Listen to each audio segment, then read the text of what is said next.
Okay, yeah, we're live. Excellent. Okay. So you should go to our page real quick. Okay. Um and see how it looks on your end.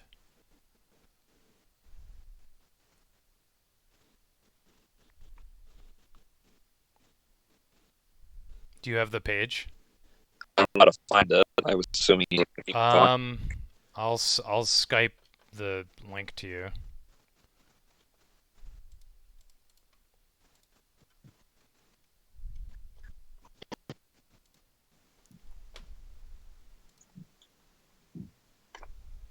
I'm definitely going to have to close it because like watching a high quality stream while also like uploading it is I can tell is really tough there. Yeah, I couldn't click on that.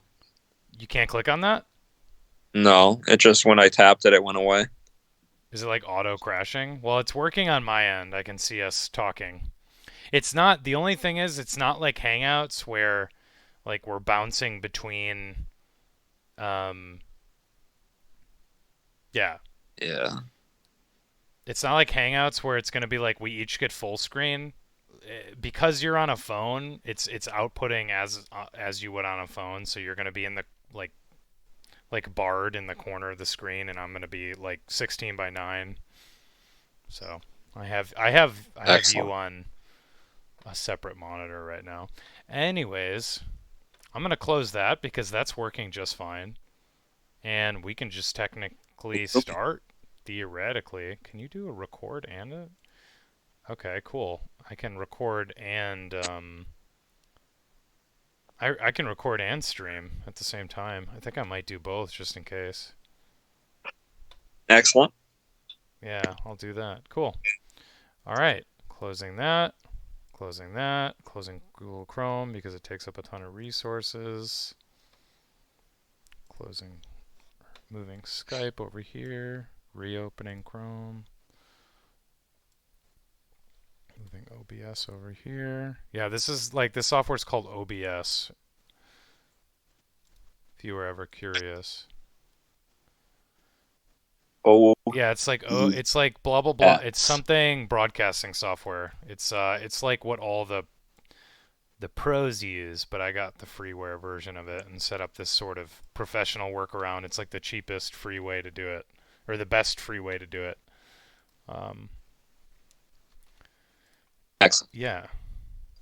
Okay. You can hear me just fine then? Cool. Yep. Are you at your school right now? Or are you in your basement? No, I don't have a school. Well, you do have a school. You're teach. We took everything out of it. Oh, okay. All right, because you do have a school. You teach at Yeah, well, why would I be there? it. You just got off work. I don't know. I don't know. 8 o'clock at night in Yeah, August. preparing that. What is that syllabus? I don't know. Okay. Anyways, I don't know shit about teaching. Anyways, let's get started. And I can. Okay. So, welcome back to the new and improved with fancy podcasting software through Skype, as you can see the watermark in the corner. But the new and improved Buck the World podcast. We've been gone since like late May, pretty sure. Taking an extended break after a tough season. Lots of things have happened between now and then. It's so much that it's going to be weird to revisit them because it's. I feel like we're in, like the slowest basketball time of the year, which is really boring. But that means there's plenty of things to talk about because we haven't talked about them. Yeah, So, exactly. do you want to start us off? Do you have anything that you. I think we should start at the beginning, but I just want to say Yeah. the end of the season sucked, and hopefully we don't have to go through that again. Hopefully this is our year. Hopefully we at least make the finals and just never blow a 2-0 lead again, because that was particularly painful. And just bringing it up is kind of painful. And to me, it's kind of like the 2014 NFC Championship game where people say that you should be over it, but we're never actually over it. Uh, and that's where I wanted to start this podcast. Um, we're back. We're better than ever. We are here to claim our title as Bucks podcasters. It's not a particularly ambitious title, but it's one that we believe we can hold better than somebody else who might hold it. So take that. Yeah, take that Um, other like 25 other Bucks podcasts. Just kidding. We're all yeah. friends. We're a community, but we are aiming for number 2. Not number So 1, even though but number 2. so even though we've produced 0 podcasts since May, we've each produced a few thousand tweets. Myself, probably significantly more than you. Yes, that's correct. But I've been less active. I'm busy at work. I've been taking August mainly off. Like I haven't tweeted much since the Bucks signed before the Bucks signed Bender. But let's start at the Oh very God, beginning of the offseason. I forgot about I So literally forgot for a second about Dragonbender. All right, let's start from the beginning. Whew. Whoa. Wow. the Bucks had a draft pick. Yes, and we had a like a broken ass draft podcast that never really happened. So like that was Oh karma. yeah, we was that our last one? Was that the last thing we almost Yeah, did? that was the last thing we almost did, and it totally fell through. And it would have been really interesting. I think we still did it. I can't remember. God, it's been so long. This is why we need to be more consistent, but we are going to be more consistent. But let's just start from with the off season, right? Because it was an exciting off season, and I overall liked it. But we'll talk about that at the end. Number one, So 30th. first move of the What? first move of the offseason. Was it trading the pick? Was that the first move? Yeah, it was trade pick. Sorry, I didn't mean to cut you off. I was just about to say it. No, no, it was trading the pick for Tony Snell, straight up, right? No, to get off of And Tony John. Snell, Yes. and then yeah, that was, so we traded the first round pick and Tony Snell for what again? John Lure. John Lure. Yeah, that guy, that ex-Badger. Hey, look at this hat. um, And he stayed on the roster for almost 3 weeks, I think. I don't know. He stayed on the roster for a while. They eventually waived and stretched him. The dead money doesn't really matter because it's only for 2 more years after this year. And I mean, I'm always pretty much I'm always against stretching. I think there are instances where it's useful, and I do think that if I was in the situation that the Bucks were in with Lure, I probably would have stretched him if you couldn't find a way to move him with like a second. And he's John Lure, like no offense to him, but that's like versus say if you want to look back at a different move like the Spencer Hawes wave and stretch, I thought was kind of dumb at the time and still do, but yeah. yeah, that was Because they different. ended up That was to picking up sort of a avoid the tax, and it didn't really add any additional value. And they ended up being not close to the tax after they traded Greg Monroe. yeah. But who was going to predict that Eric Bledsoe was going to go to a hair salon and request a trade? What are you talking about? He just didn't want to be at the hair salon. I don't know what you're. Exactly. So dead money for a little bit, but that stretch enabled them to sign George Hill with cap space, which they wouldn't have been able to do otherwise. Seems important. It's incredibly important. Yeah, George Hill's going to be probably the sixth man. Yes. I don't know who else sixth man. Um, Insert joke name here. Dragonbender. There you go. so let's move on to the big July. Is it July 1st? Free agency starts. Yeah, that's it starts at noon. Right? Noon? First on the 30th. No, on the first at like noon, right? No, I think it's the 30th. Okay, well I know it's not in the morning because they got rid of the stupid 12 a.m. thing. Like, because I remember watching it at Frank's house. We had like a viewing party. Okay. Yeah. So moving on. Uh-huh. Let's talk about the most important one first. Chris Middleton's back. Um, let's just grade everything from this point on. A to F. This move, A minus. To re-sign Chris? Yeah.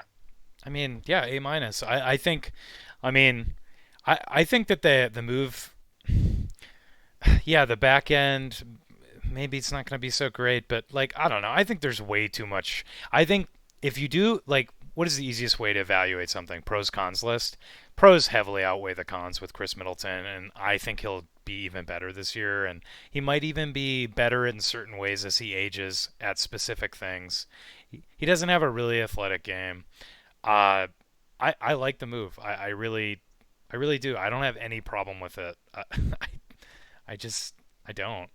A minus, The same as argument you. So the argument that somebody made against Chris Middleton to me on Twitter, I think it was 2 days ago, was that if Giannis misses a game, Chris is not good enough in those games. And to me, that's silly because if you're building your roster around Giannis missing games, you're probably not going to win a title. So what are we talking about here? Is it the game that he misses in Orlando in January? They lose that game. Who cares about that game? If Giannis is missing games in the playoffs, the team's already lost. So what are we doing? And like the arguments against Chris, they seem so easy to blow up. Like you can usually walk the person into ruining their own argument. every time. And yeah, it's just sort of silly to me. If they had let him walk, they would have paid. So Chris got It's like built on glass. That argument I is think it built on started 30 glass. million a year. It's built on a glass Uh, house. Like that's what that argument is. It's built on a glass house. yeah. So let's say you let Chris go, you sign Bojan Bogdanovic, 18 million a year. No. That 12 million doesn't really go anywhere. You've gotten markedly worse. So congrats, you suck. No, well, to some people, Boyan is for 18 is equally as good as Chris Middleton. So Yeah, but you don't actually gain any of that space. So it doesn't really matter if it's a better value. The goal isn't to have the best trade assets. Looking at you, Danny Ainge. The goal is to produce the best team on the court. And that's where I think that people don't understand the Chris Middleton signing. Chris Middleton was the best player they could have gotten in free agency. They got it's him. the way the for most people when you walk them into that corner, they typically the issue is that they have a hard time looking at the way this hard capped market functions. It's not a free market. So Chris is going to be paid a max deal that is attached to a specific value that other players also have who may either be worse or better than him. And it's hard for people to wrap their heads around that because typically people are used to a free market system where values are attached as they should be. And that isn't the case with the NBA because it's hard capped. Yeah, and it's as simple as that. So Yeah. And then you have people who say, well, Chris shouldn't make more than Giannis. And it's like, well, he won't in 2 years when Giannis is up for an yeah, extension. it's But context. Chris shouldn't have made 13 million a year for the last 5 years. Massive So it's discount. 3, 4. It doesn't matter. So moving on, the next move I think that was announced, and I think what we would agree is the second most important move, is the Bucks brought back Brook Lopez, 4 years, 52 million.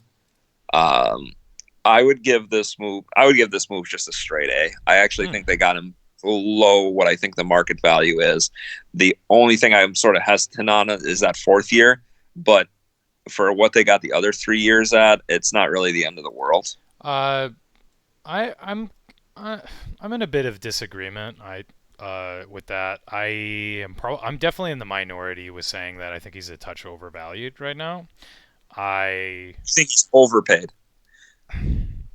He's just So if overvalued you a little took his bit. salary next year, so his 13 million Uh next huh. year, and you stacked it up with the other 30 starting centers, you would feel that his place on that list is overpaid. So I'll frame it this way. I would have rather done the cap gymnastics that I did with my cap sheet that I made to get Al Horford on a max deal as the starting five on the team rather than Your thing didn't have Al Horford on a max deal; it had him on like a okay. 25 million You're deal. right. His max is 38 You're million. right. You're right. It was you're correct. It's like I believe the most they could have paid him under the cap gymnastics that I did, which I thought were doable, uh, was like 27 million or something. But I thought that was possible to bring him in. What is he getting paid now with Philly? I don't remember.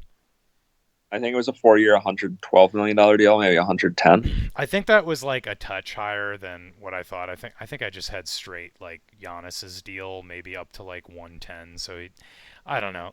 That's kind of the way I look at it. I think Brook is a little overvalued. I think he's overrated a little bit defensively. And this is, and I'm prefacing it with me not valuing it quite as much as you, but please be aware that I love Brook Lopez. I think he's fantastic. I'm glad to have him back, not at 4 years. Um, I worry. But you would have gladly had Al Horford, who's like 5 years older than Brook, Yeah. at 4 years, Uh huh. despite the fact that Al Horford has missed more games due to injury. More recently, he's missed an entire season. Yep. Okay, just so you know how silly that sounds to me. That's fine. I just think Al Horford is incredibly good and was incredibly good last year, and He's a worse shooter and a worse rim protector. I think he brings value on offense and defense that Brook doesn't do with his team defense and his heady play. And I also think he's got I think he's a great defender. What? I think that Horford's a better switch defender, but are the Bucks going to start switching? That's fair. He's a better fit for a system they don't run. So if you're suggesting that the Bucks overhaul their system because they signed Al Horford, they could do that. Yeah, I think Al Horford's better at switch defending than Brook is at that defense, because I think there's more upside to having an Al Horford anchored defense than a Brook Lopez anchored defense, because you have Giannis as well.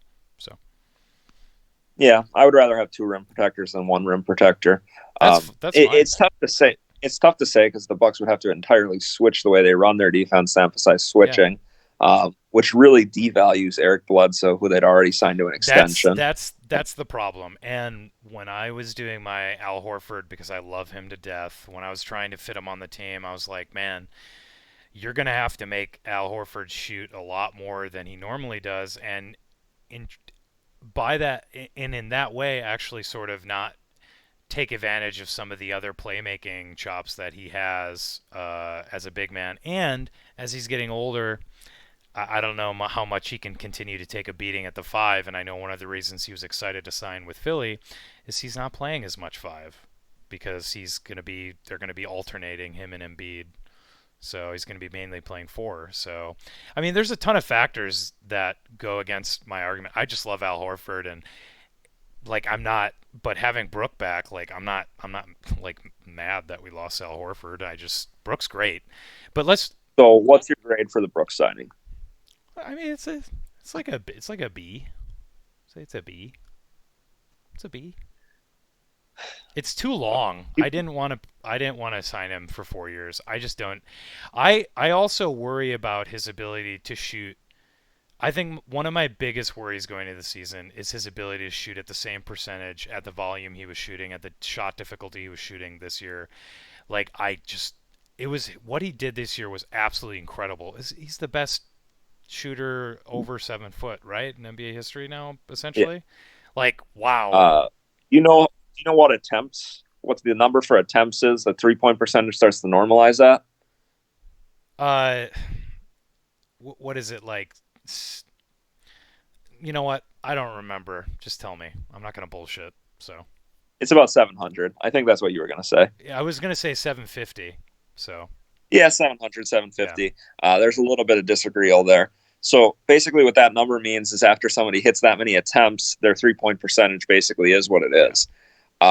Last year, Brook Lopez in attempts, I believe he was near about 580. 36%, and obviously, right? Something like that. He fell down a little bit at the end of the year. Previous to that, what, 33? Previous to last season? No, the year before he was actually higher. Than 36? I thought so. Basketball reference. Yeah, so I'll talk for a little bit while you fact check my memory, which could easily be wrong. Yeah, he shot 34% the year before. 34.9. So. Oh, that's interesting. Either way. I'm sorry, 34.5. So 35%. I mean, it's a 2% or it's a 20%. I'm sorry, it's a 2% drop That's pretty significant on less attempts. So, and the previous year with Brooklyn, he was at 5.6 attempt, or I'm sorry, he was at 5.2 attempts versus 6.3 last year. He shot 34.6%. So, what he did last year was insane. I am extremely skeptical that just based on how amazing and surprised I was consistently by it, I'm very skeptical of him being able to repeat it that well. And I think the Bucks. But even if he falls off 2%, that's really not that big. It's not. Playoffs, they struggle to make shots so much that that's all. The only thing they shot 31% in the playoffs. Yeah. If they shot 34%, they probably make it. Yeah. Like, I mean, what did my number one thing? Like, let's talk about but before we move on with Brook, just this because this relates to Brook and some of the other moves they made.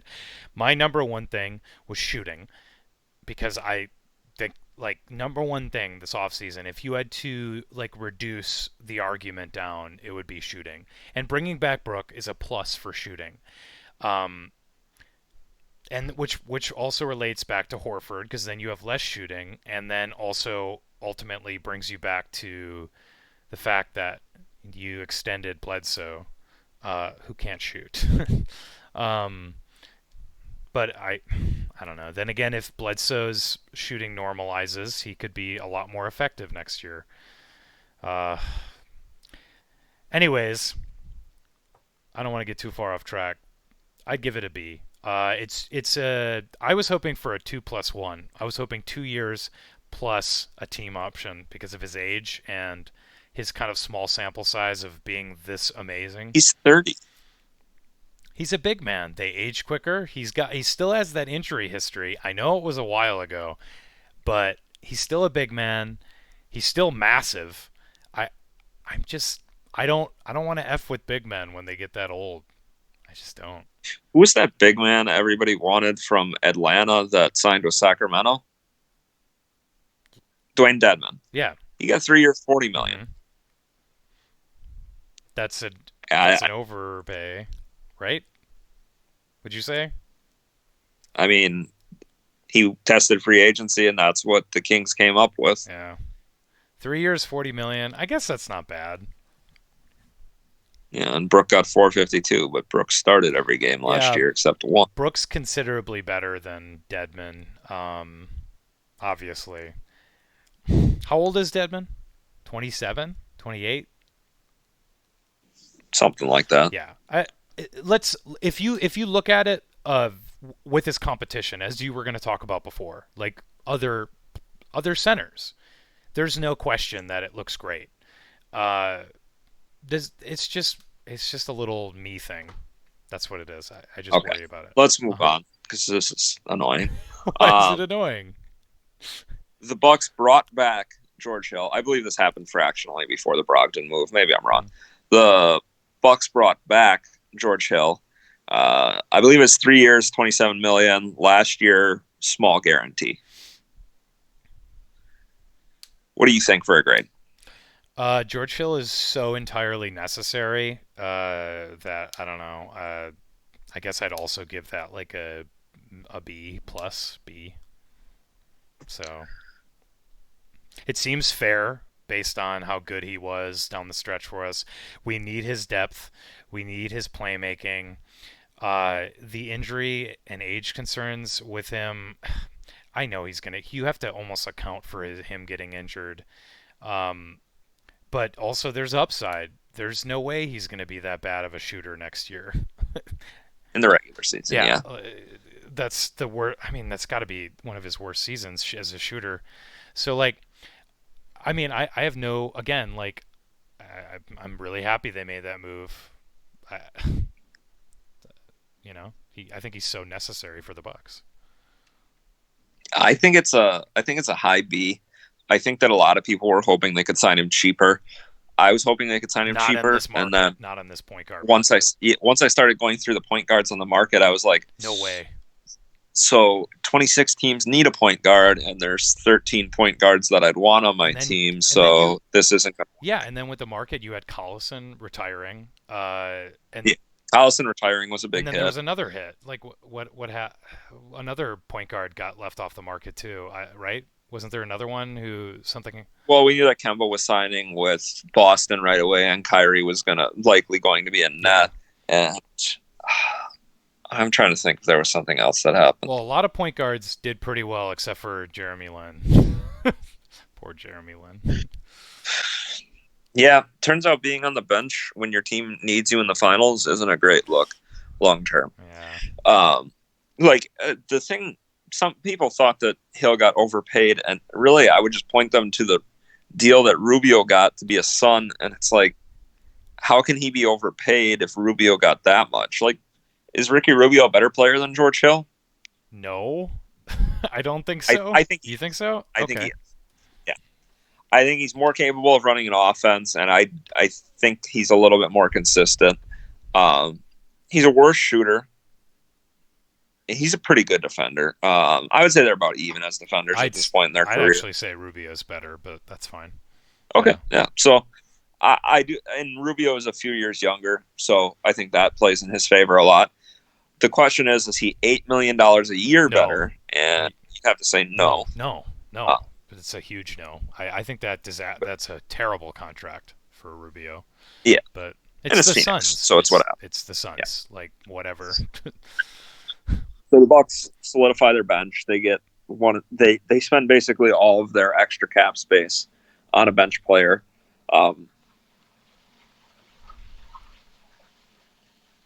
in theory, they leave a hole at the two guard with the trade of Malcolm Brogdon that we're about to get to.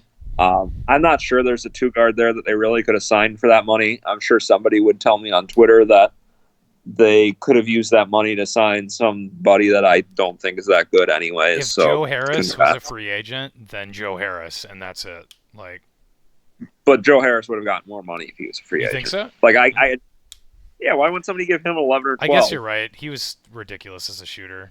I didn't think his reputation was quite there yet, but I thought he was just a nerd basketball Twitter guy still, but I could be wrong. I don't even know how much people like him. We know he can shoot. I mean, he won the 3-point contest, and he was a great shooter all of last year. I believe he shot And 45% he's from on a three. super value deal right now. Yeah, and I think it's $6 million a year for the next 2 years. Hmm. Uh, it would have been great if they actually needed to clear cap space and they had traded him, but they didn't. Um, so let's move on to the Malcolm Brogdon thing. This was probably the most divisive move of the offseason. This is the juicy one.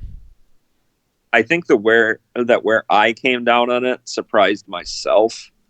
But I guess where'd you fall if we're giving it a Um, right, letter grade? okay, so I remember time and place where I was because I was so surprised by this trade. Like, I was sure when I heard that they were just bringing back draft picks, I was sure that they were getting like a Holiday or something too, like some piece. But just man, straight up letter grade. This is such a tough. It's still tough for me to value this because, but hindsight's 2020.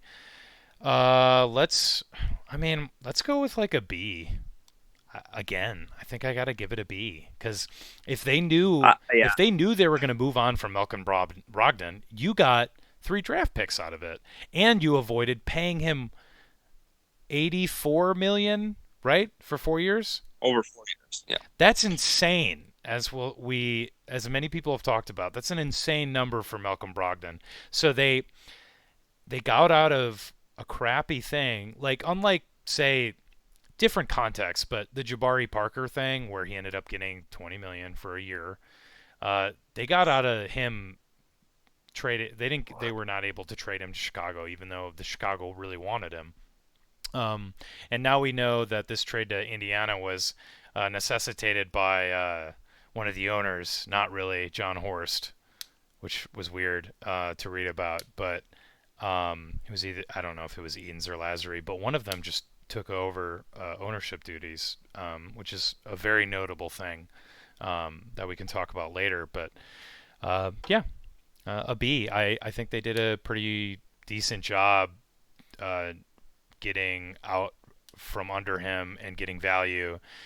But the reason, man, sometimes I almost think I got to rate it a C because they didn't do the job necessary to keep that exception. Even though I'm not sure how valuable keeping that trade exception would have been, it still would have been wiser to allow yourself to be able to keep something like that. I think just the flexibility and the asset management.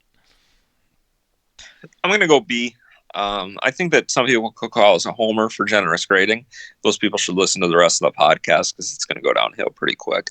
Well, there's one valley in this pretty good offseason. I mean, the Bucks went to the Eastern Conference Finals last year, and they were able to sign a lot of really good players this offseason. So let's get there. But I'm going to go with a B. Obviously, it's incomplete. We don't know who they're going to take with the draft picks. But in terms of Malcolm Brogdon, I did not like watching him play basketball. And you can say, well, that's your stylistic opinion. But my stylistic opinions are based on facts and how I feel he fits. His slow release, his sort of attitude about himself being a point guard, this sort of writing that was on the wall that people don't want to hear, that he didn't want to be in Milwaukee, the way he was willing to attack his press conference in Indiana. Don't miss the guy. Like, you can say that this is hindsight, and if I was reacting in the moment, I would have been a little bit angrier. You'd be wrong. You can check my Twitter feed. I wasn't that angry. No, you weren't. It's just, to me, we're talking about a guy with a super slow release who's overrated as a defender and has a degenerative foot that might not be there in 3 years. And by might not be there, I mean his foot might not be there, literally. Okay, I didn't know But about also that. not literally. Could you elaborate for me and the listeners here? I didn't know it was that degenerative. Okay, well, that was over exaggeration. Okay. It's not Okay. going to be gone. Okay. But Okay, you said literally. my point is, he was red flagged for a problem with his We foot. know about He's that. had 3 injuries in 3 consecutive seasons to his foot. I think at some point you have to say, this foot might not be that good. It keeps getting injured. In theory, tearing the plantar fasciitis and being able to like fix it is better than having just like a swollen that's continually occurring that you consistently have to sit games for. I just think it's a red flag in general how many problems he's had with his foot.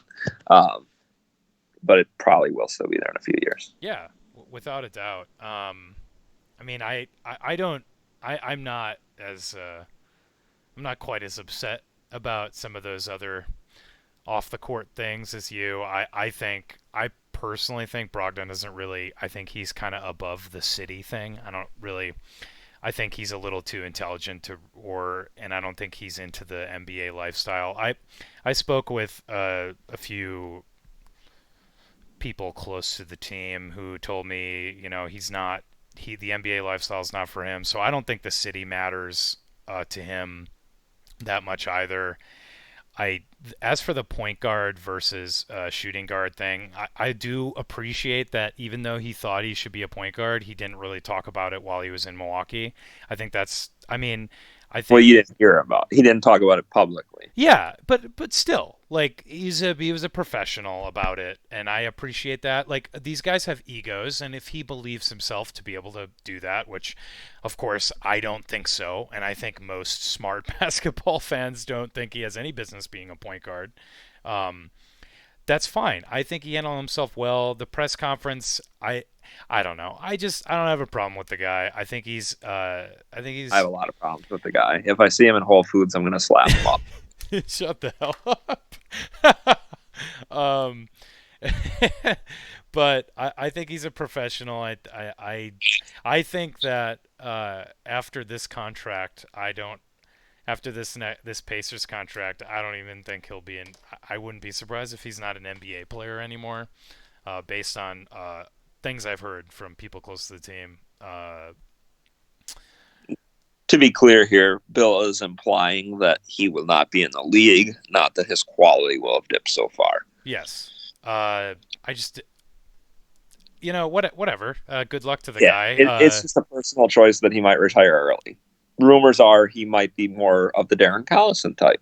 Yeah, minus the being a horrible criminal, right? Isn't Darren Collison retiring for religious No, reasons? Isn't that that sort of, he's retiring for religious reasons, but isn't there? yeah, I believe he I had a don't want domestic. to talk out of my ass because it's not fair to Darren You're right. Collison, but I'm pretty sure he was. I don't know if he was found guilty, but I'm gonna not talk out of my ass. So you should fill up some time real quick so I can figure I'm that out. fairly certain that you're right, unless it was a driving accident. I don't think it was though. He pled Um, guilty. He pled guilty to domestic battery. yeah. So To his wife. yeah, So that's it. This is a basketball podcast. I'll leave it there. That's a bad we're thing. we're gonna move on. Darren Collison isn't a Buck, and it doesn't look like he ever will be. Um, Yeah. not because of this, but because of him retiring. hmm Anyways, but back to Malcolm Brogdon. Yeah, I mean, I think we're done with Malcolm Brogdon. well, how do you feel about the yeah? How do you feel about the trade exception fiasco? Because that's the big fiasco for the basketball nerds out there. So How do you feel what I about took that? away from Eric Name's piece on the Athletic when his interview with John Horst, they didn't want to renegotiate. I don't know if they knew exactly how much they were going to miss it by. You can say that they should know that stuff in advance, and that's fair. I think trade exceptions get incredibly overvalued amongst NBA fans because they're fun in the trade machine. The reality is, it's a trade exception that would have lasted a year. It would have pushed them into the luxury tax, which we don't think they want to go into the They repeater tax definitely anyways. they definitely So, don't want to mess with the luxury tax this year. So that's yeah. obvious. So, to me, does it really matter? And to me, that answer would be no. And that's the question. Like the basketball nerd in me goes, "Oh, they need to do that because flexibility and cap maneuvering and woo, good job, John Horst, you're awesome." But does it So actually matter? So the like, it's just not that useful because of all the requirements it would take to combine it into a trade. The like, if you're trying to acquire a bigger player, it doesn't quite work for that. no, When if you were looking at a player smaller than that 10.5 million exception, or maybe it was 10 million exception even. it was like The best even player I could 10. find was like Etwan Moore Yeah, that would be reasonably available. Okay, so then you would have Etwan Moore. What'd you have to give up for him? Because he hasn't been traded yet. yeah, Like it would have been cool if they could use it right away and absorb him, but other people have $10 million trade exceptions that could use Etwan Moore, and he hasn't gotten traded. yeah. So are we going to give up assets to pay the luxury tax for Etwan Moore? No. Um, and how much better is Etwan Moore than Sterling Brown, than Pat Connaughton, I think than whatever Etuan Moore Dante? would So like, actually provide some value for the team. What about Augustin? That was kind of the guy I kind of circled. I know I I know he's at 7, right? Or did he resign? the salary isn't what I'm questioning. I don't think he's available. Oh, Like I don't know. in theory, you could throw the Indiana first for him, but Orlando would rather make the playoffs than have another first round pick Oh, to there's draft a no, block. no, no. This would be a thing to get him, assuming Orlando doesn't want him anymore. That's all I'm assuming. I would not want But to trade they anything don't more. have another point guard. That's the issue. Oh yeah, they don't, do they? Like Yeah, if you want DJ Augustine, like you would have to probably include Eric Bledsoe or George Hill, in which case the trade exception isn't that valuable anyways. yeah. Uh, so something we could talk about is the value of like an Eric Bledsoe, George Hill for Evan Fournier and DJ Augustine type trade, Wow, I didn't even but ponder something that like one that. would be the exception. Yeah, So I think it's interesting because I think the Magic are in an incredibly different direction, and I think those guys are old enough where they don't reasonably fit their core. Of course, the two guys we're sending back don't fit either, no. which is tough. We're going to have to see how the playoff picture falls and who's really bad in the NBA to know who's truly available because so many people have been signing extensions on bad teams. Yeah, But yeah, let's move on. yeah. We're still on July 1st, I believe. The Bucks would use their room exception. This actually might have been the next day hmm on Robin Lopez. This was the first move that I genuinely did not like. Uh-huh. Um, Same. I sort of struggled with it because I didn't. I wanted them to use the room exception on somebody who could shoot, somebody who could play shooting guard, somebody who could fill the Malcolm Brogdon hole, somebody who could back up Chris, and And there were some players that scooted on around 6 million That's what he's making per, right? Is it 6 or is it 4.7 4 and then points? 4.9. 4.7. Okay. There were a couple of guys that kind of scooted in that could have been, wing shooters or guard shooters um, around that price. Because a lot of Yep. people, because I was mad. I'm not gonna lie. I was coming on. I'm always so ready for free agency. I love it. It's like a drug to me. So when they use their room exception to To be acquire, clear, he says this as a Bucks fan. This isn't LA. This isn't New York. This isn't even Brooklyn. This isn't Dallas. This isn't Houston. Free agency as a Bucks fan shouldn't be that exciting, but here we are, indeed, excited for indeed. Um, Anyways, I was really pissed. I was pissed in numerous group chats in which somebody was like, "Bill, you gotta calm down. It's not that big a deal." And then I was like, "Yeah, you're probably right." So my letter grade for this 2 years fully guaranteed um, deal. That's where I have a big issue with it. It's, I don't know, a C minus. it. Yeah, see, I'm gonna go straight C. Okay. Um, when I sort of went through all the contracts signed by centers this offseason, It's like not Frank Kaminsky horrible. signed the exact same deal. Yeah, and Frank Kaminsky is a bad NBA player. Yeah, and I think Robin Lopez could start for some of the Yes. the bottom 8 teams in the league. Yeah, he's look yeah, like George Hill. He's a George So Hill except a center. So, I actually think he's probably better at his position than George Hill is at his position. wow. Okay. So take that for what I it's mean, worth. So for me, the Bucks added a top. I said a top 200 player. I think he's one of the 50 best non-starters. sure. Take that for what it's worth. So here we are. The Bucks signed him for the room exception. It solidifies their backup center position. There's no doubt about that. They didn't really have one last year. It was a combination of DJ and Ursan, who are a bit undersized for centers, especially the way Bud likes to play, and it denies them that traditional rim protector. So, yeah, and let's talk about that because when I was mad and I was confused as to why most people were not mad, there's also that section of NBA Twitter, old, mainly populated by old dudes and dudes who love old school basketball, who are like, we need a bruiser to be able to like bang with the big men when Brooks not on the floor. That was the counter argument that I always heard, like, oh, we signed him for the Sixers because they have Horford and Embiid. And I was like, okay, I think it's silly to play the Sixers game. We should just try to get better overall in a vacuum, which is bringing in shooters, not countering the Sixers, who I think I think we were a much better team. Well, much better, but we were a better team than last year.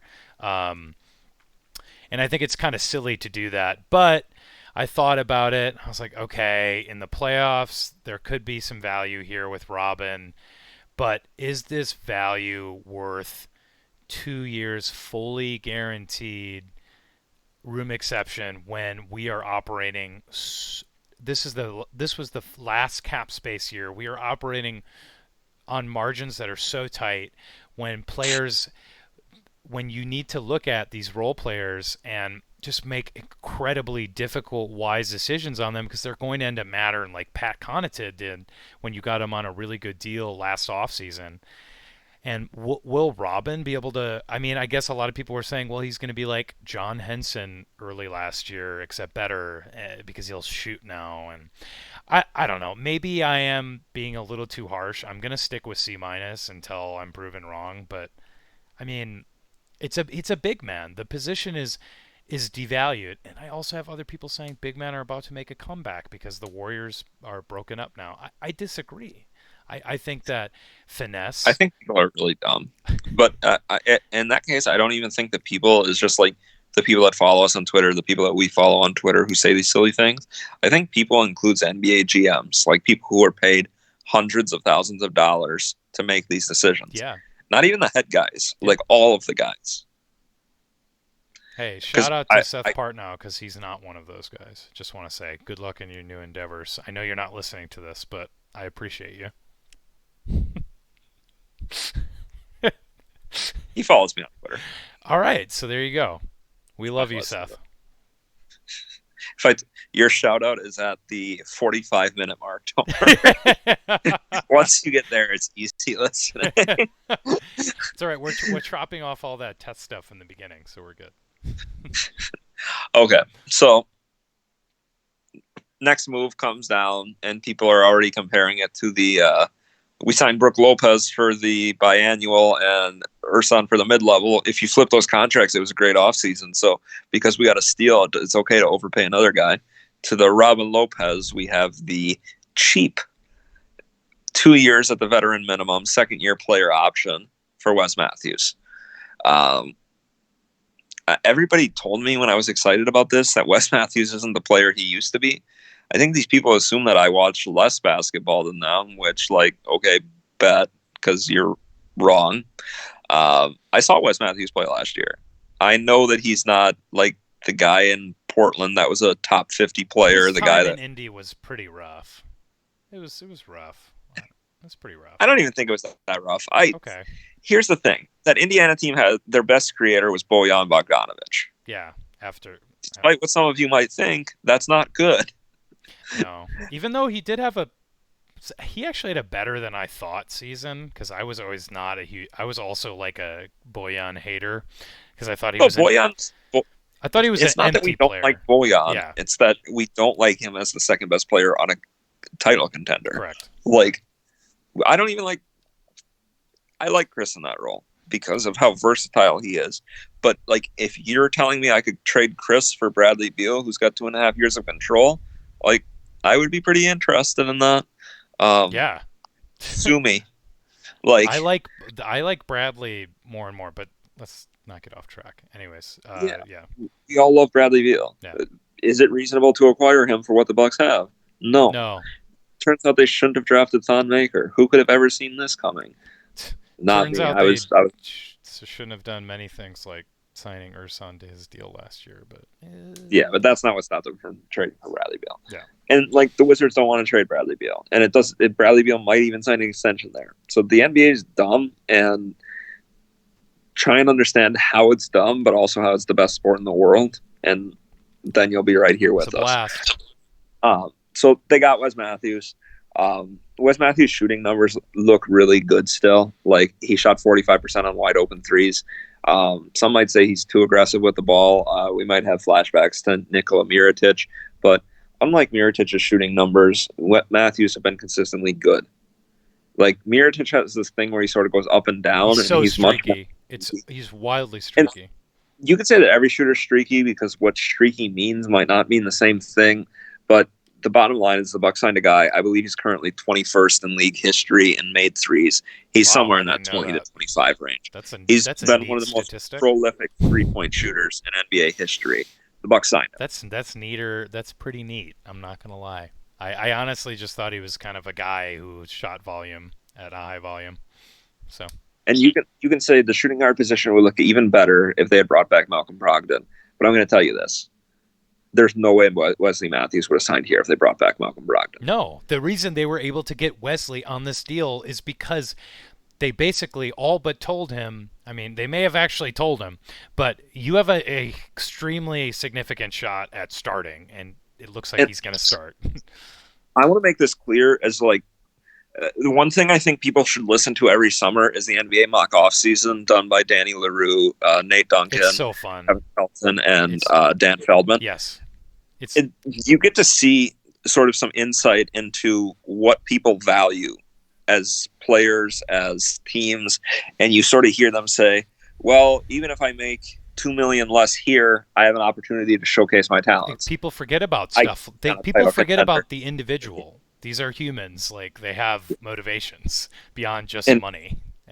I genuinely think that Nate Duncan does a great job as the player agent representing that. We see him as he's sort of going through this say, well, if I sign in Milwaukee, I know I'm going to play for a good team. I know I'm going to get a lot of minutes. And Wes Matthews, literally, when he hit the buyout market last year, he signed with the Pacers after the Oladipo injury because he knew he was going to get a lot of minutes. Yeah, it's pretty clear he's a competitor. That's what he's interested in That's been his doing. prerogative. He didn't want to. I don't know if there's a better team he could have signed with. Maybe the Clippers or the Lakers would have signed him. They wouldn't have signed him that early. No. They would have made him wait, because if they signed him that early, then they're not using the veterans minimum exception. They're using the cap space, because you can't use the minimum exception until you've used all your cap space. Yep.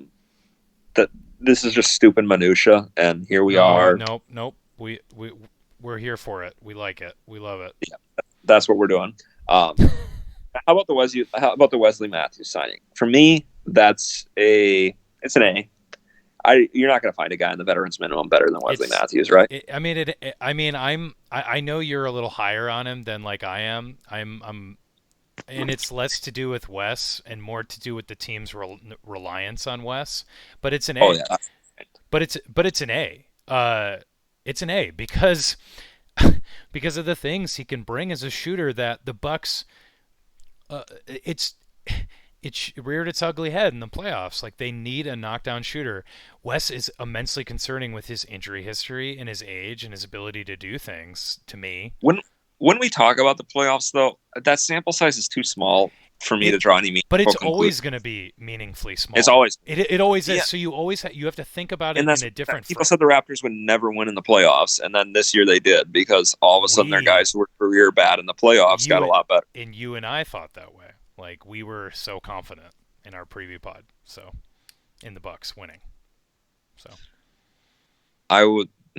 Al, I was go back and listen to it. No, I know. I know exactly how confident I was. I did not expect the Raptors to take a second game. I remember that. Marc Gasol sucks, and I refuse to renege on that. I still hold him. The only player I hate, Kawhi Leonard.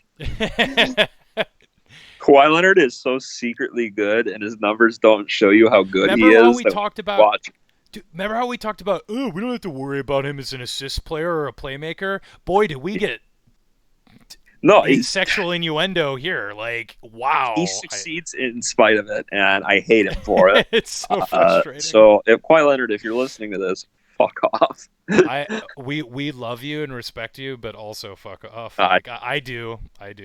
You're too good at the game of basketball, and you're like a robot, and I like that. I like you, robot man. So Wesley Matthews, great move. The only way it's not is their sort of reliance on him and what his role might be. Yeah, they do have a gaping asshole at the two guard, stuff like that. So, and he's still a post Achilles tear guy. I'd say he's a solid team defender. He's going to struggle a little bit one-on-one. I don't really see that as much different than Malcolm Brogdon. Yeah, Brogdon was a better athlete at this state of his career, but I think Matthews might be a little bit smarter. It is what it is. Matthews, obviously, in replacing Brogdon, he can't drive. And if the post-ups are his idea, and that's why they were being run in Indy, that's horrible. If they're Nate McMillan's idea, Nate McMillan should be fired regardless of how successful he is, because it's a horrible idea. A sign that something's more deeply wrong with Nate McMillan. Nate McMillan runs in a lot of things that shouldn't succeed, but yet they do. So it's always puzzling to me with Nate McMillan.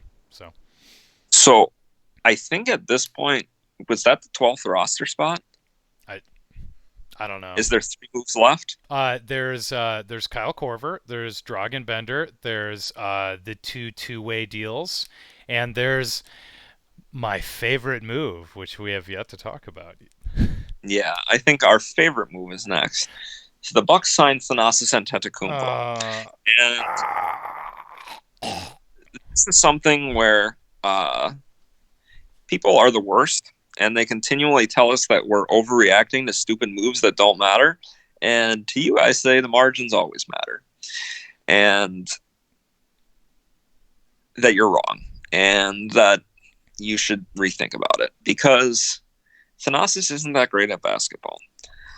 I think he's a little bit better than I initially thought he was on Twitter. I think he is. Maybe you can convince me of that argument. I think he's a solid wing defender. I think that if you're just putting him in there to do mini Andre Roberson things, That's that what I said. he's a stronger Andre Roberson, maybe. Like he's a very strong wing defender Mm. who's very large. Like he's a good 6'8". I worry about And his fundamentals and his feel. Like I'm not worried about his athleticism. Yeah, it's great, but like we know that that's not nearly as important as being able to actually understand the concepts of an NBA defense. So for Damian sure, Inglis, but hello. Damian Inglis is nearly as athletic as. Don't bring up Damian Inglis. We don't have time to discuss all the problems with Damian Inglis. We will in the future. We'll dedicate an entire pod to why I hate Damian Inglis.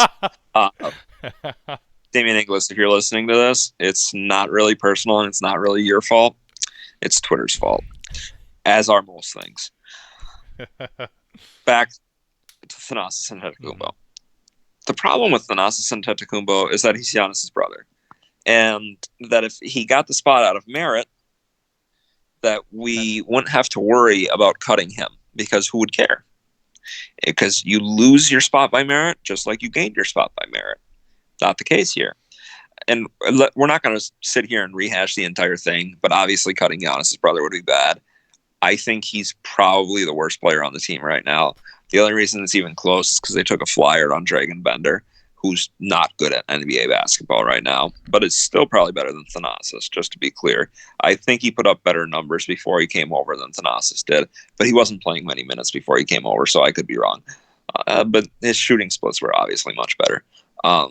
Just being able to shoot it's obviously the most valuable skill. It's obviously not the only skill that matters, but the reason I warmed just slightly on the Thanasis move is that if he does develop into anything, he's one of the few guys in the league that's genuinely 6'8" and genuinely could physically match up with the larger wings in the league. That's it. If he turns into anything, that's what he'll be. Because it's so hard to find backups at that position, and that's why Chris is so valuable, is because he's 6'8".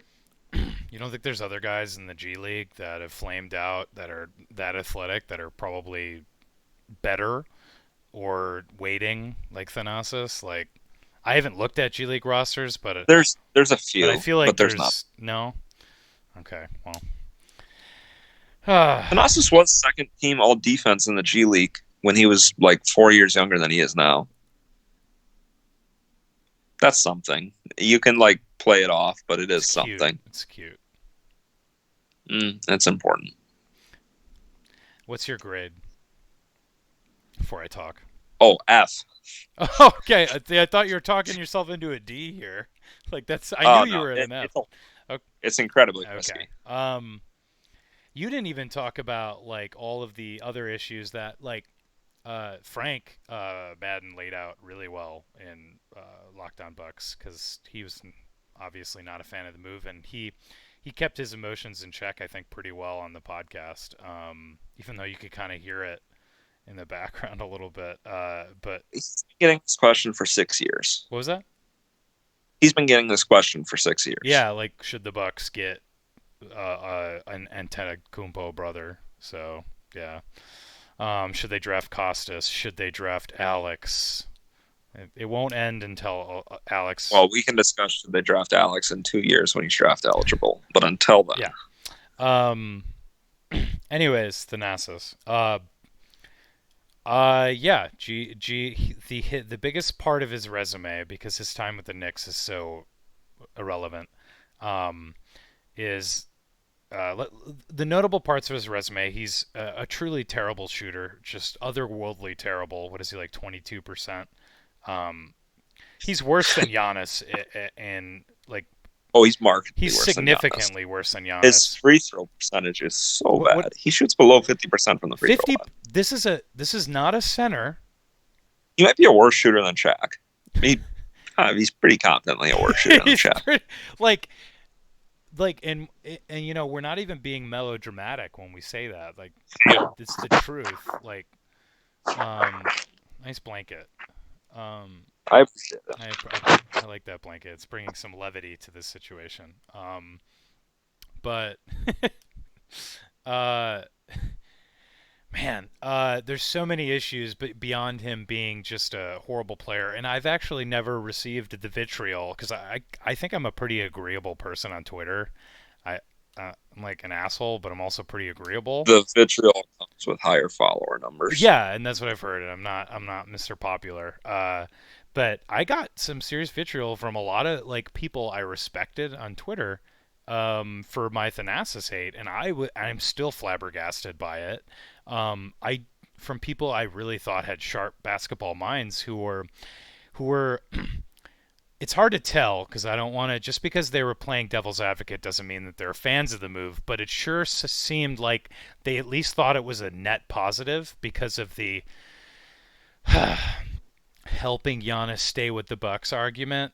Um, Basically, I talked about pros cons before with Chris Middleton, right? What are you doing?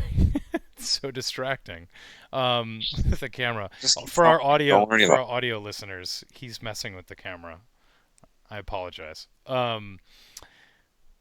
But if you lay out a list of pros cons with the NASA's, it's the cons heavily outweigh the pros, and it's heavily outweigh them. But I suppose the big pro, theoretically, that one pro outweighs all the cons, right? But I don't think that pro exists. that's the question.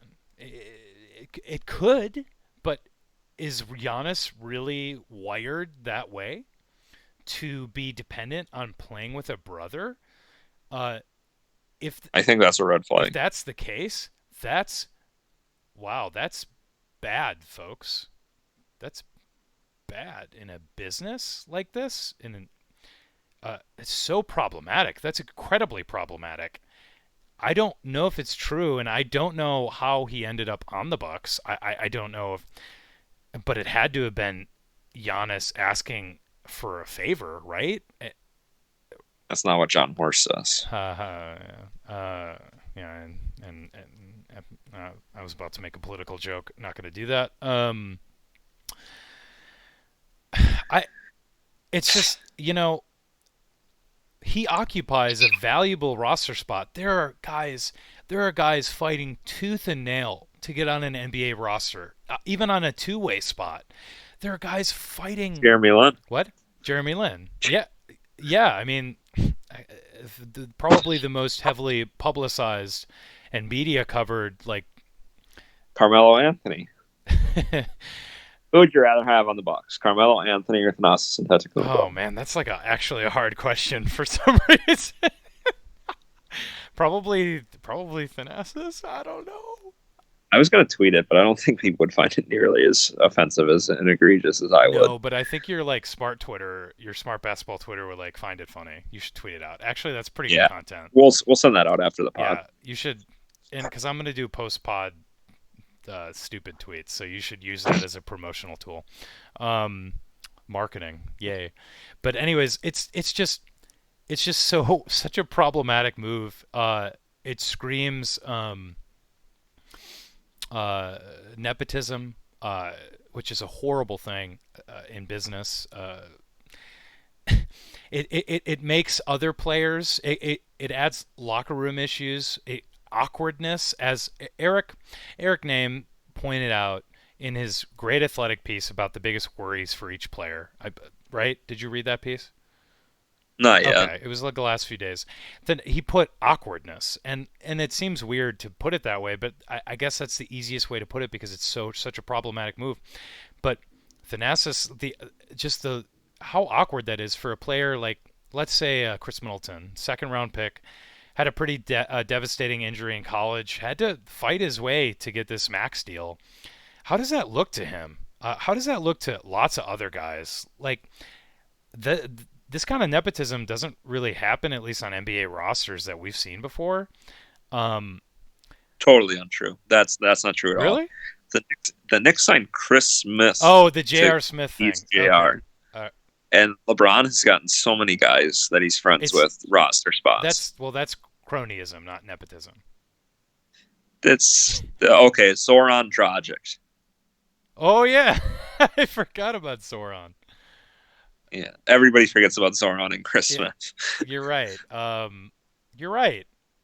I guess it's just It's never. not totally a stranger to the Yeah, no, NBA. you're right. I I guess it's never happened on the scale of a Also, superstar. I think the Warriors signed Steph Curry's brother-in-law. I can't remember who it Did is, they though. really? I'm pretty sure that's the thing. How Yeah, was that not as heavily publicized as Thanasis? it It, is. you mean it? But not in your circles. Huh. Okay. Also, he doesn't have the same last name, so it's less appealing. Ah. This is his brother. Okay. That's interesting. I think he's tall. I don't know. Okay. Yeah, we can That's talk about that. well. You actually I think it's Damian Lee is his name. Damian Lee? No, I know who that is. That's his brother-in-law. Okay. I'm pretty sure. Okay. Um, I'm gonna Google that while I talk. Yeah. But Just type in Steph Curry brother-in-law. yeah, See what yeah, happens. I'll do that. But I actually didn't know it was that common. I mean, it's not that common. That's like 4 instances that we know of, at least. But I don't know. It's equally problematic, especially for somebody like Giannis, who I thought was I guess, a little bit more. It's. I'm sorry, Bucks fans. It's a little immature, uh, in that way. And I mean, it'd be different if he was like. Actually, it really wouldn't be different if he was better as a player. It would make it just. These are NBA roster spots, and they're valuable, and guys fight for them, and like it's a complete toppling of like a meritocracy, and It's disrespectful to the integrity of the game. it's Damian Lee, by the way, and he got a two-way deal. By the way, if the NASA's got a two-way deal, I wouldn't be upset. I would still be I would upset. be less upset because the big issue is that he got two. Remember how mad people were when Bronson Koenig was cut from his two-way deal? Let's not talk about Bronson Koenig. Let's not do that. But Bronson Koenig, if you're listening to this, you suck. For a lot of reasons. yeah, especially if you attended Madison while he was there, from what I understand from my friends. Didn't you attend Madison while he was there? Yes. Yeah, you did. I think we graduated the same year. Yeah, we did. There you go. Where's your two-way deal? Yeah. What the hell? Disrespectful. Who are you friends with? Who are you related to in the NBA? Where's your deal? Anyways, man, it's just the 2 years fully guaranteed. It sucks, but it's well, it sucks, but it is what it is. Yeah, it is what it is. It's done and over with.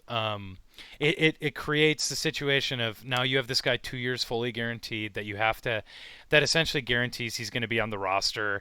If you do have to cut him, it makes it tremendously more difficult on cap because he's fully guaranteed. It's more difficult, potentially more problematic for Giannis. Let's talk about the big pro that everybody focuses on. He has upside. What? Sorry, no.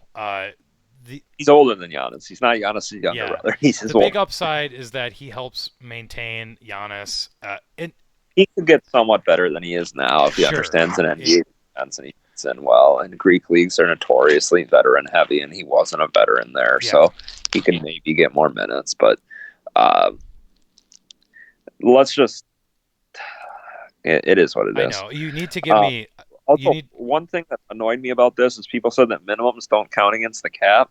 That's wrong. People just like to say things on Twitter, and then because people hope that they're true, they get tons of likes and retweets.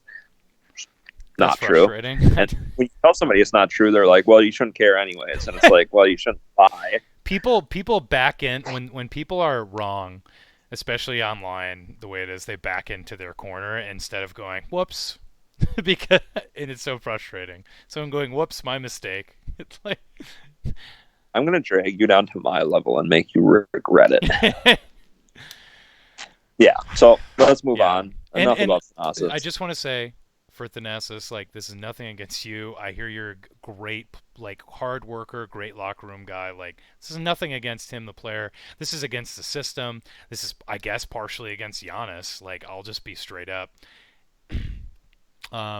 It's against the team, but nothing. I have no problem with Thanasis at all. I have a problem with everything surrounding him being a Milwaukee Buck. Yeah, it sucks, and it honestly sucks for him because there's like it's not like we're watching a ton of Greek games. You know, like I watched like one full game, after when it was rumored he was going to get signed so that I could get sort of an understanding of what his game looked like. Because for the most part, I think a lot of people look at the numbers and they say he's not an NBA player. I watched a game just to say to reinforce what I knew, that he was not an NBA player. And I think it's tough because there's a chance that like there's something hiding there that we don't see, that we don't pick up on. There's some sort of lurking I number. mean, I you're really doubt it. that is just scraping the bottom of the barrel, though. Like when we're talking about But the what I'm show. saying is, it's not fair to him, Oh, like at okay, all. yeah. Like if he had signed with the Bulls, you would say that the Bull, like, because he's Giannis's brother, people will never think that he signed for his own basketball talents. 100%. Like as soon as the Lakers claimed Costas, everybody was like, they're trying to get Giannis, and Yeah, it's like, and that sucks. Like, if you're like for him individually, absolutely. That's why I. This is nothing against him individually, at all. So, this is just how I realistically feel about the situation, and I'm not yeah. apologetic about it at all. So. I'd also like to apologize to Chris Smith, Zoran Dragic, and Damian Lee. And I guess all the guys that LeBron signed, even though, or the LeBron helped get signed, even though like I don't think there's too many super But egregious. Mike James Jones is a GM now, so he's at least doing okay. And Mike Miller is Mike Miller. He at least had a good NBA career. Yeah. Uh, Yeah. So LeBron slightly better at nepotism than you and me. Cronyism. So let's move on to one of the Bucks' funnest signings. They signed Kyle Korver to be their 14th man. To fill their 14th slot on the roster. He can move up the list, but they signed him. This is tough because I don't know if signing Kyle Korver to the minimum is necessarily worth an A, but like, who else were they going to sign at that point that was going to contribute more? Like, and that's sort of the tough thing about these like sort of letter grades. Teams were going after him. That tells you how valuable he was. He is. They were competing with the best teams in the league to all sign of them. So yeah. So, I'm going to say A. You have to say. I don't think we have to dive too deep into Kyle Korver. I don't think he's going to play, a 30 minutes a game role, 25 minutes a game role. It might be like a 14 to 18 minutes a game role, but he brings valuable floor spacing. He's one of the most consistent shooters in the league. If you don't know who Kyle Korver is and you're under a rock, yeah. I think he's fourth all time in 3-point makes behind Jason Terry, Steph Curry, and Reggie Miller? No, Ray Allen. No, Reggie Miller. It's Reggie. I think it's Reggie. I don't think it's Ray. I don't think Ray got that high, did he? I think he's top 10, but I don't think he got top 5, did he? Here we go again. See, I like that we don't just bullshit, though. Like, we actually... I'm checking. Well, I think good podcasting would be not even trying to say the number and just saying he's really high. But here we are. So whatever. Yeah, so it is what it is. But like the bottom line is, like Wes Matthews, he's one of the most consistent shooters in the league. He's one of the most prolific shooters in the league. His 3-point attempt rate, his volume, it's all great. Like there's nothing to knock about him in terms of shooting. His defense, I mean, he's 39, 38. Like it's not great, but like the thing you have to remember is that we're not talking about him as a starter anymore.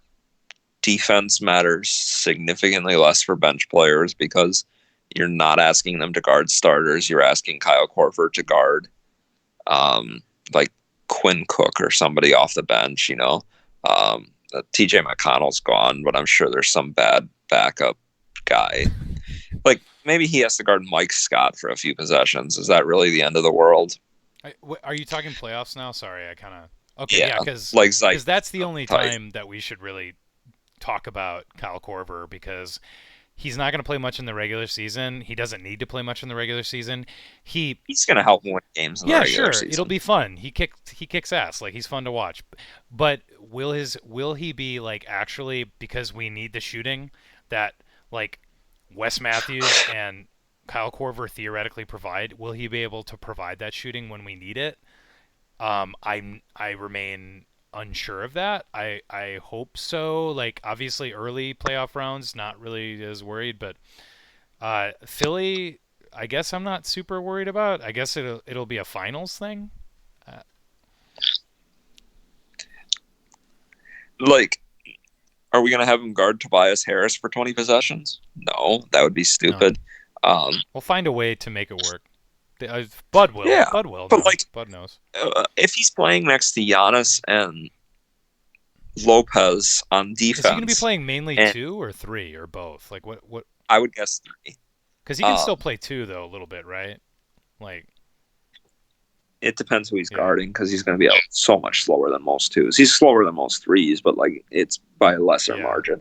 Um, if he has to guard Ben Simmons for a few possessions, he's way slower than Ben Simmons. He's smaller than him too, but it's Ben Simmons. Giannis and Lopez are going to be sitting behind him and being like, "Yeah, you got by Kyle Korver. Now we're here. Yeah.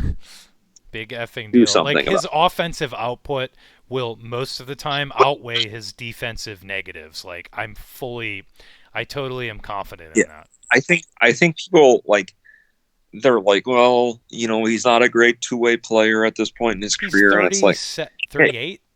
yeah, yeah, he's 38 or 39. Of He's course, a he's not a great minimum two-way guy, player. and 6 teams wanted him. Like that's just a dumb thing to say. Like Yeah, this is dumb. we're not signing him to be our starting small No, forward. Like, it doesn't matter. And I think people need to realize that when you talk about players, like the role they're being signed to matters. Like, people were really against when I said that I wanted to sign Jeff Green because they're like, Jeff Green sucks. He's never been any good. And it's like, well, I watched him be pretty good for Cleveland in the playoffs. He was pretty good for I Washington think last he's year. better than advertised depth. I think you and I are sort of in the minority on that, and I don't. Yeah, Yeah, and it's like I'm not signing him to be I'm not signing him to replace Chris Middleton and be our starting small forward. I'm signing him to be Chris Middleton's yeah, backup. If he was good enough to start on the finals team 2 years ago, I think he can back up Chris Middleton. yeah. I mean, isn't he kind of a problematic locker room guy? Isn't he kind of No, attitudey? No. Okay. Well, I've always maybe a while yeah. ago, but like he had a lot of problems where he thought. I mean, he was drafted high. People thought he was going to be Yeah, well, something, and he was a big athletic rim running wing, right? Sort of. yeah, Yeah, like that was what he was thought to be as this athletic machine. By the way, Ray Allen is first in attempts and makes. I I yeah. didn't know that until Is Reggie Miller not up there? I do not have Reggie Miller's numbers, but I'll look up those now too, and you can keep talking. See, why don't you just look up all-time leaders in threes made? Gosh, you're not even good at basketball I'm not reference. that galaxy brain, okay? Do you know? I just Gosh, pulled it up.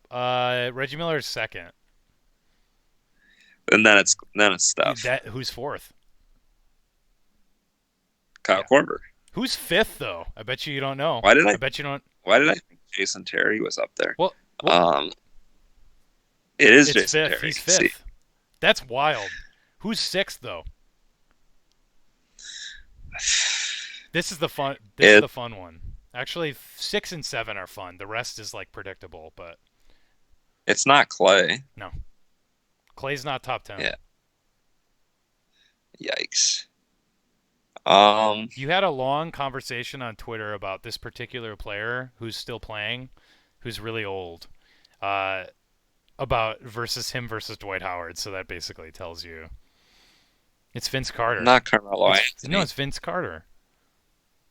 Oh yeah, that actually makes sense. And then who's seventh? You. This is gonna be so hard. I don't think I'd never guess this. Not in a million years. Is it an active player?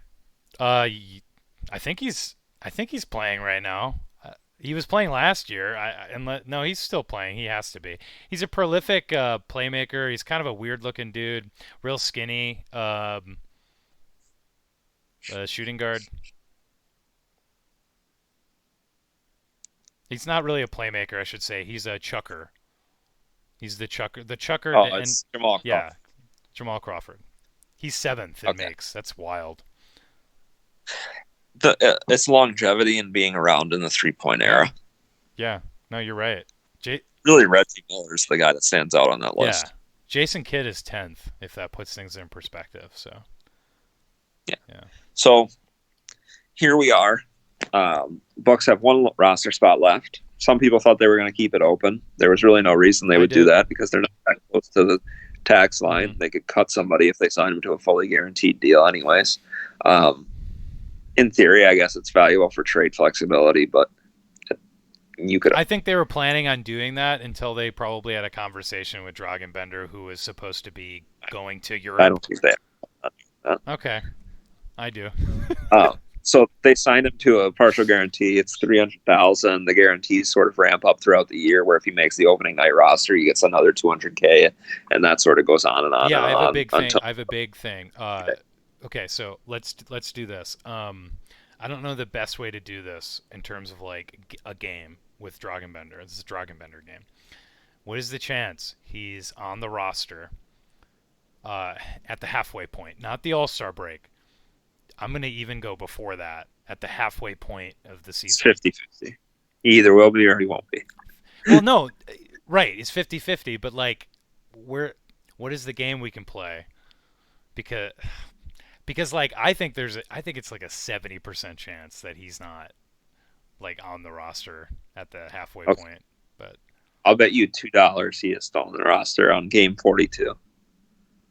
okay, audio listeners, we're digitally handshaking because it's a totally useless bet, but it's fun because it's Dragonbender, and people were abnormally excited about getting him, probably because of his draft prestige. But So this move, it's a C plus. It's a nice sure, gamble.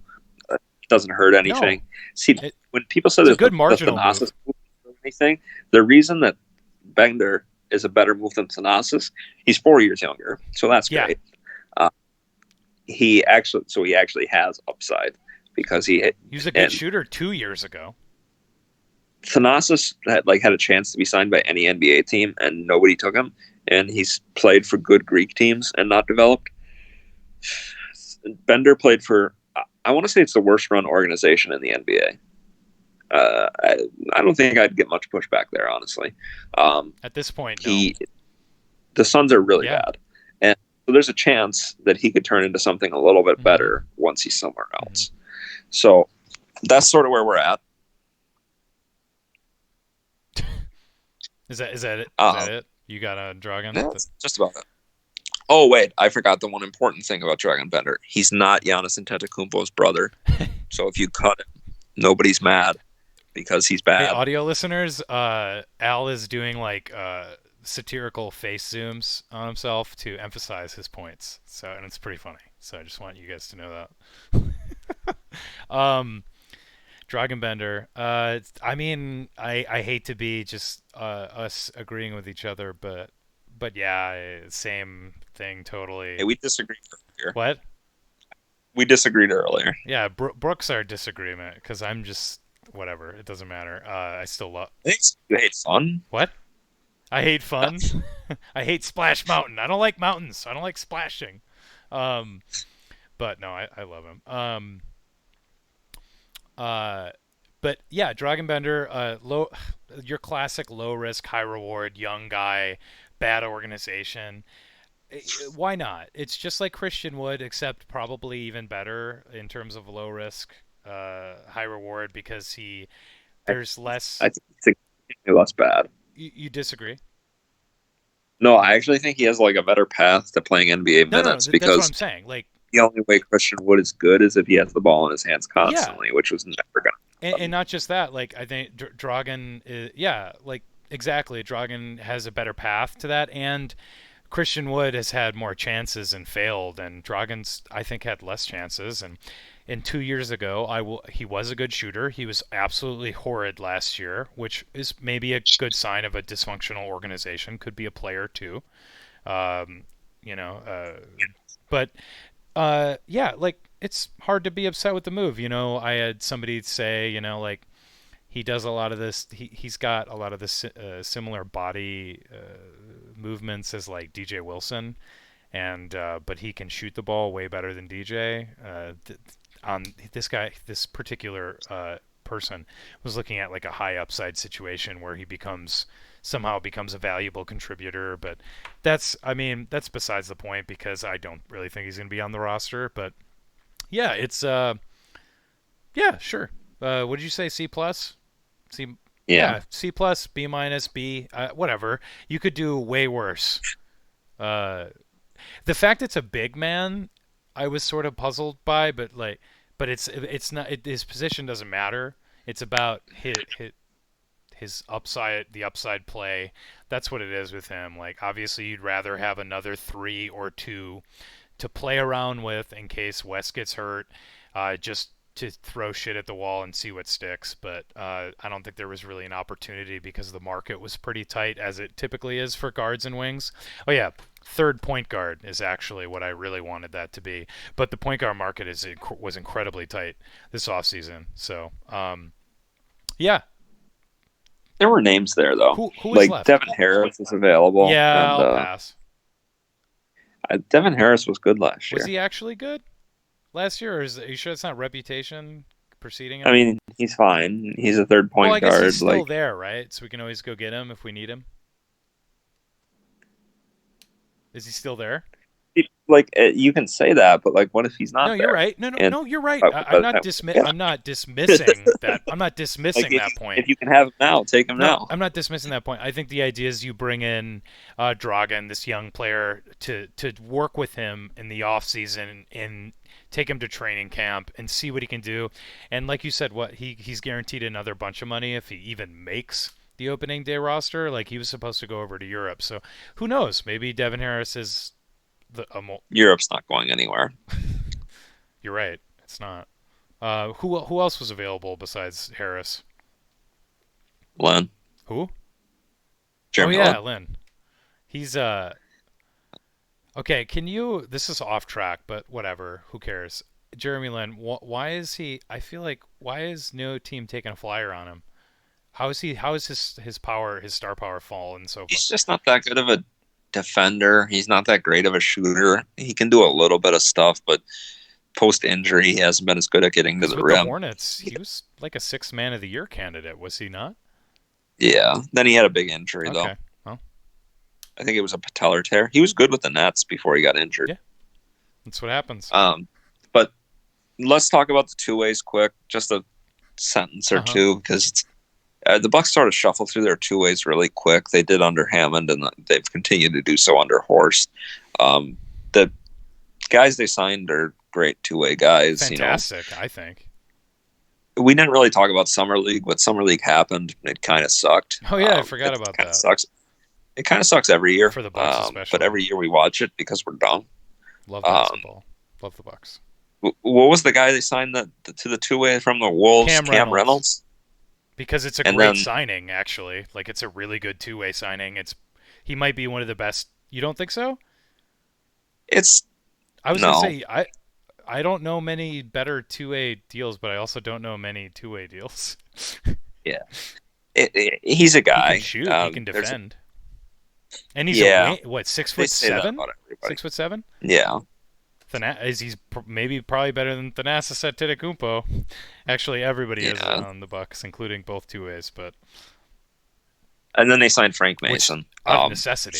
So Frank Mason, Cam Reynolds, they're both good. They could contribute. Neither of them is like particularly great where they're in danger of stealing a roster spot. uh, Frank Mason could end up I on the think roster there's if the Bucks need a backup I point think guard. there's a really Cam Reynolds, yeah, I don't mean to interrupt you. I just think there's a really good chance that Frank Mason, his 60 days, right? His 60 days of NBA I, time, nine, I thought it was 40. 45. I think you're right, 45. I think there's a good chance they use that up pretty quickly and they make a decision on whether or not he's. Why would they use it quickly? I just think it's a really small chance that But George, like, they're going to be able to get by on George. I guess that's another conversation. How much you think that, like a Dante, can run point, but uh, well, it's like carrying a third catcher in baseball. Most teams don't do it because they have a guy that can do it in an emergency to finish a game. But like they're not going to have Frank Mason on the roster until Bledsoe or Hill is hurt. I wouldn't be surprised if he's active a lot because Hill be banged up. Like I just don't have a lot of faith in Hill to stay healthy. Period. So So you're gonna make somebody inactive besides Bender and They Tetakumbo so that you can have Mason They did active. it last year. I'm pretty sure they had a number of back end Bucks players inactive while they had a two-way guy active. It was really bizarre when they had Colson active. I think they deactivated Wilson a couple of games or something. Don't quote me on that, but I'm pretty sure that happened. No, But Brogdon was out that entire time, so they so okay, like that was okay. I think that there's also Wood was never active. So I feel like yeah. I I think there's a good chance you see Frank Mason's. I could be wrong. Like I don't even know how well they. you're saying they go through it quickly. I don't think he appears in a game before November. I mean, depends on George Hill, right? Yeah, if George Hill gets injured in the I first game, he'll play I a just lot. If George Hill I doesn't think get you injured, really need 3 point guards on a roster. So, and I think there's a reason for that. So, the Bucks didn't have 3 point guards though last year. um, well, you can count Brogdon technically. He can. Well, they did when they signed Tim Frazier at the end, They but like needed. Brogdon was their starting shooting guard, and he played hardly any point guard. Yeah, you're right. They needed Tim at the end. I guess you're right. I guess I'm thinking too. I'm probably thinking a little too. You're like really valuing depth, which is Yeah. helpful, but like we'll need it when we need it. But until we need it, we don't need Yeah. it. Uh, It's like a fire extinguisher. Like, would you notice if you didn't have one? Not until you have a trying fire. to think of the. I think they've only used up one two-way player since the two-way system was established. What 2 seasons, 2 years ago, 3 years ago? I think they've only used up one player's playing time, and I don't even recall who it is, but I remember taking note of it. I think they did it for Gary Payton and Joel Bollenboy. They did for Ball and Boy. Man, I'm pretty sure they that's did. good memory. Because then they signed him to an NBA deal just to waive him so that they could keep his G League Yeah, rights. Remember Joel Bollenboy? Everybody was kind of excited yeah, about because him. Former second round pick of the Utah Jazz, I believe. yeah, I was excited about him. I got it says that it was the athleticism thing. And I'm sorry, that's why I'm becoming more and more skeptical of straight up athleticism when people say it. It's because of guys like Joel Bollenboy. DJ Stevens. I don't even know who that is. Who's DJ Stevens? The Bucks signed him to a series of 10 days after, and he probably had the highest vertical of anybody to play for the Bucks. That's not true because Thonmaker and Pat Connaughton and Dante, but still, Yeah. he was up there. He could dunk it. And anyways, they're Let's ultimately both moves. I'd give. I think both are really smart two-way deals. I'd give both like an A in the perspective. we can give them both an Yeah, A. I just don't think they matter so because I think if somebody gets hurt, like you're cutting Dragon Bender anyways to sign a third point yeah, you guard. have to because you can't cut fucking Now you Thanasis. don't have to cut Dragon Bender. Yeah, you have to have you will because you signed Thanasis to a 2-year fully guaranteed deal. You will continuously have to have a Dragon Bender contract on your team, and there's nothing wrong with that. But it does severely limit your flexibility going forward on the margins, which matters despite what you think, or not you specifically, but just Let's just tie it yeah, up, just as we can go on about Thanasis yeah. forever. And Oh, nobody cares at this point. overall, my grade for their off season is I'd say like a B minus. So Yeah, and I was just gonna go a straight B. it would have been an A if For it wasn't for Thanasis. like so. Yeah, for me, I think they improved, and I didn't think they would improve. I thought they'd be able to retain Brogdon. They didn't. It's not really the end of the world. Um, I'm not I sure that guess they. I don't know. I don't know if they improved overall, but I think they're a better equipped playoff team. I don't know if that makes sense. I think their top 10 got better, and we were playing a 10-man rotation. So But yeah, yeah, with Robin and Corver and Hill. Well, they already had Hill, but yeah, yeah. Oh, yeah, yeah, yeah. anything else you want to add? I think we covered the offseason pretty good. We went pretty long, but That's like fine. we We covered haven't. the entire offseason in one podcast, and we haven't talked in 3 months. Yeah, I So think that's fine. Honestly, like I was prepared to go as long as we were having fun, which I am right now. So, um, you're not. Are you tired? I'm You're tired. tired. You look Yeah. tired. That's fine. Yeah, no, I don't really have anything else. I would love to talk like strategy and tactics as to what they're going to do with like the two guard, their plans for the two guard, how they're going to run things a little differently than that next season, and we'll save that for next time. Yeah, sounds good. Sweet. Thank you, everybody, for Yeah. listening. Thanks for coming by. We'll be doing this more often. You can be assured of that. Almost every time every week, sometimes more than once a week, and sometimes less than once a Yep. week. It's a time, and it will happen. But we'll be here more. I can assure you of that. We'll come back a few times before the season starts, and then once the season starts, we might be able to hit once a week. Oh yeah, for sure, for sure. I was actually hoping we can run a poll on this, Al, but maybe we can see if people are interested in us talking about non-Bucks NBA. I don't know. I think that would be fun, like NBA offseason. It's your call. We'll talk about it more after the end of this podcast. Anyways, thanks for joining us, everyone.